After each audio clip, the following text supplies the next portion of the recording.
धन्यवाद आदरणीय उपसभापति महोदय। मैं आज इस गरिमामयी सदन में अपनी पार्टी शिवसेना और अपने नेता एकनाथ जी शिंदे साहब की तरफ से national cooperative development corporation bill 2026 के पूर्ण समर्थन में अपनी बात रखने के लिए खड़ी हुई हूँ। एक महिला जनप्रतिनिधि होने के नाते, इस देश की बेटी होने के नाते महोदय, मैं इस बिल को केवल कुछ पन्नों का कानूनी दस्तावेज नहीं मानती, बल्कि इसे करोड़ों माताओं, बहनों, शोषित वंचित वर्गों और किसानों की आर्थिक आजादी का मैं महाघोषणा पत्र मानती हूँ। अपनी बात शुरुआत करने से पहले मैं विशेष रूप से हमारे यशस्वी और दूरदर्शी प्रधानमंत्री सम्माननीय नरेंद्र मोदी जी और गृह मंत्री एवं सहकारिता मंत्री श्री अमित शाह जी को हृदय की गहराइयों से मैं बधाई देना चाहती हूँ। उनके नेतृत्व में आज भारत के सहकारी क्षेत्र में जो ऐतिहासिक और अभूतपूर्व सुधारों की नींव रखी गई है वह अद्भुत है।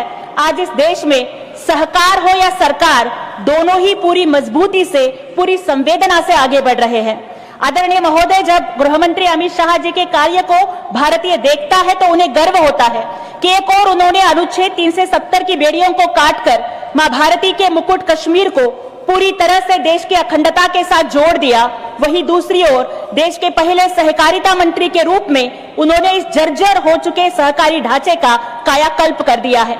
लेकिन महोदय, जब हम अतीत के पन्ने उलटकर देखते हैं तो हृदय पीड़ा से भर उठता है। कांग्रेस के लंबे शासनकाल में इस पवित्र सहकार शब्द को किस तरह से कलंकित किया गया, ये किसी से छिपा नहीं है। जहां आज हमारी सरकार सहकार से समृद्धि का पावन संकल्प लेकर दिन रात काम कर रही है, वहां कांग्रेस का नारा था सहकार से भ्रष्टाचार। उन्होंने माताओं बहनों की बचत को लूटा और सहकारिता को अपने राजनीतिक स्वार्थ, अपने परिवार और भ्रष्टाचार का अड्डा बना दिया था, और वो लोग सहकारिता के क्षेत्र को दीमक बनकर चिपके रहे। महोदय, मैं उस महाराष्ट्र की पावन भूमि से आती हूँ जो भारत में सहकार की असली जननी, मदर ऑफ कोऑपरेटिव्स मानी जाती है। छत्रपति शिवाजी महाराज की इस भूमि ने हमेशा देश को दिशा दी है और मुझे विशेष रूप से आनंद होता है कि सहकारिता के स्टेट मिनिस्टर आदरणीय मुरलीधर जी मोहोळ जी महाराष्ट्र से आते हैं और मैं उनका धन्यवाद करना चाहूंगी। एक महिला के रूप में मैं ये महसूस करती हूँ कि सहकारिता केवल पैसे का लेन देन नहीं है, यह एक कुटुंब है। वसुधैव कुटुंबकम का सबसे जीवंत रूप है। पिछले 5 वर्षों में सहकारिता मंत्रालय ने इंक्लूसिव ग्रोथ का असली और सबसे शक्तिशाली इंजन देश को दिया है।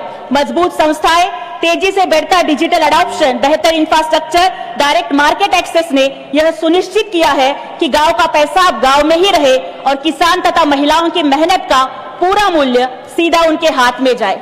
एनसीडीसी अमेंडमेंट बिल 2026 इसी पवित्र दिशा में एक बहुत बड़ा मील का पत्थर साबित होने जा रहा है। जब एनसीडीसी को बिना किसी कानूनी अड़चन के सीधे तौर पर पूरे कोऑपरेटिव इकोसिस्टम को फंड करने की आजादी मिलेगी तो विकास के प्रोजेक्ट रॉकेट की गति से पूरेंगे। 30 सेकंड सर। और रेड टेपिज्म का हमेशा के लिए अंत हो जाएगा। मैं सदन के सभी सम्मानित सदस्यों से, यहाँ तक कि विपक्ष के साथियों से भी अपील करती हूँ कि दलगत राजनीति से ऊपर उठकर राजनीतिक रोटियां सेकने के बजाय देश के करोड़ों किसानों, माताओं, बहनों और सहकारिता से जुड़े नागरिकों के व्यापक हित में इस ऐतिहासिक बिल का सर्वसम्मति से समर्थन करें। सहकार के पावन संकल्प से हम हर गांव को सजाएंगे, माताओं और किसानों का हम सोया भाग्य जगाएंगे। धन्यवाद।